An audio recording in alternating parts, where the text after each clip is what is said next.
ಕಟಪಾಡಿ ಗ್ರಾಮ ಪಂಚಾಯತ್ ವ್ಯಾಪ್ತಿಯ ರಾಷ್ಟ್ರೀಯ ಹೆದ್ದಾರಿ 66ರ ಫಾರೆಸ್ಟ್ ಗೇಟ್ ಖಾಸಗಿ ಹೋಟೆಲಿನ ಶೌಚಾಲಯದ ತ್ಯಾಜ್ಯ ನೀರು ರಸ್ತೆಯಲ್ಲಿ ಹರಿದು ಹೋಗುವುದರಿಂದ ಈ ಭಾಗದ ಗ್ರಾಮಸ್ಥರು ಆಕ್ರೋಶಗೊಂಡಿದ್ದು ಹೋಟೆಲ್ ಮಾಲಕರನ್ನ ತರಾಟೆಗೆ ತೆಗೆದುಕೊಂಡ ಘಟನೆ ನಡೆದಿದೆ.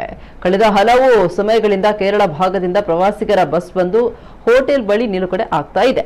ಶಾಲಾ ಕಾಲೇಜಿನ ಪ್ರವಾಸದ ವಿದ್ಯಾರ್ಥಿಗಳು ಕೂಡ ಹೆಚ್ಚಿನ ಸಂಖ್ಯೆಯಲ್ಲಿ ಇದೇ ಹೋಟೆಲ್ಗೆ ಬಂದು ಉಳಿದುಕೊಂಡು ಫ್ರೆಶ್ ಅಪ್ ಆಗ್ತಾ ಇರುವುದರಿಂದ ಹೋಟೆಲಿನ ಡ್ರೈನೇಜ್ ತುಂಬಿ ತ್ಯಾಜ್ಯ ನೀರು ರಸ್ತೆಗೆ ಹರಿದು ದುರ್ನಾತ ಬೀರ್ತಾ ಇದೆ. ಸ್ಥಳೀಯರಿಗೆ ಇದೀಗ ಸಾಂಕ್ರಾಮಿಕ ರೋಗ ಹರಡುವ ಭೀತಿಯೂ ಉಂಟಾಗಿದೆ. ದಿನನಿತ್ಯ ನೂರಾರು ಜನರು ಓಡಾಟ ಮಾಡುವಂತಹ ಈ ರಸ್ತೆಯ ದುರ್ನಾತದಿಂದಾಗಿ ಮೂಗು ಮುಚ್ಚಿ ಓಡಾಟ ಮಾಡಬೇಕಾಗಿದೆ.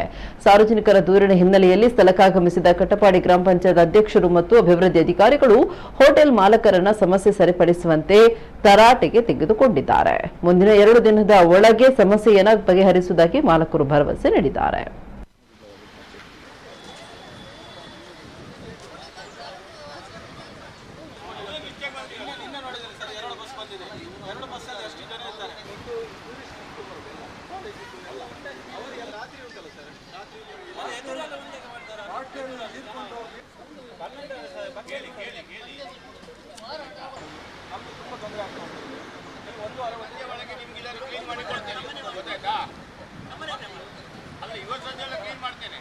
ನಾಳೆ ಸಂಜೆ ಒಳಗೆ ಪರ್ಮನೆಂಟ್ ಕ್ಲೀನ್ ಆಗದಿದ್ದರೆ 1 ವಾರ ಹೋಟೆಲ್ ಬಂದ್ ಮಾಡುವ ಆಯ್ತಾ.